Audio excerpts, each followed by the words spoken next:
Ayusin ninyo ang trabaho ninyo. Alam mo bakit? Ayaw kung kayo ay babalik sa dati yung trabaho na kayo nasa initan at nagpapala. Ha? Pero kapag kagayaan, ay siya matatanggal sa work. Oh. Ano nagawa mong kasalanan? Natapunan ko ang customer ng kape. Ha? Aksidente naman ha. Mainit malamig! Malamig po. Nagbabasot po kasi ako sa... Oh my God! Nabasa!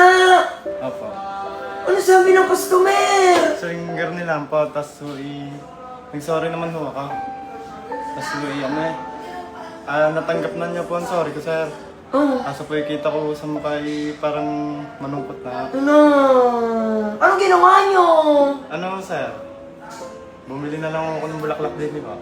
Oh, tapos? Binigay ko ha. Sakto naman home birthday po. Binigyan mo ng bulaklak? Oo. Magkano binigyan sa bulaklak? Sandan ha. Pang yan, yan ha. Anak? Pang-ulam ko sana yan. Oo. Nakakahiya ha. Nalungkot na ho nung nabasa. Oo, okay na bigyan mo ng bulaklak. Oo, okay na po. Ay, teka muna, dalaga yan? Dalaga? Ay, baka kinapaibig! Hindi ko, sir.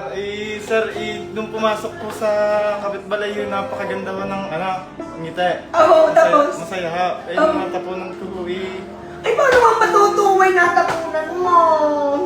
kaya nga... Nagsorry ka. Nagsorry po ako. Sincere na sincere po.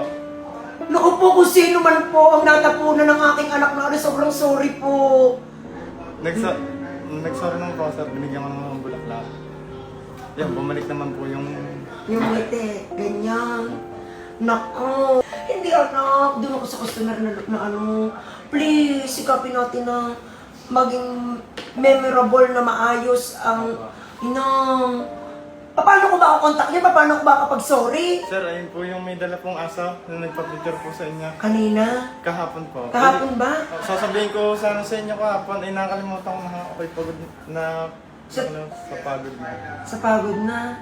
Ayun po yung may asa. Magsilbing aral. Magsilbing aral yan. Ha? Pumarni ka. Ayusin ninyo ang trabaho ninyo. Alam mo bakit?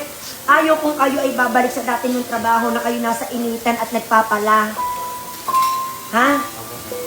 Pero kapag kagayaan, ay siya matatanggal sa work. Ha? Mabababaan ng memo. Ganyan yun ang proseso. Ay siya. Gusto ko mas maging maayos ang buhay ninyo. Pero pagka kayo hindi nag-ingat, anong gagawin ko? Hahayaan ko lang, hindi pwedeng ganyan. Alam na, ngayon ay pagbibigyan ng sir, pero sa susunod hindi pwedeng gayon. Mag-iingat, hindi lamang doble ingat, hindi lang triple ingat, ingatan ng ingat na ingat ang customer. Alam na? Alam mo na, yun, mag-isandaan mo na, ibili mo pang bulaklak. Pambiling ulam pala. Anong iniulam mo? Ha? Yung tira ho dyan. Yung pinaghati-hatian yung pagkain. Sige.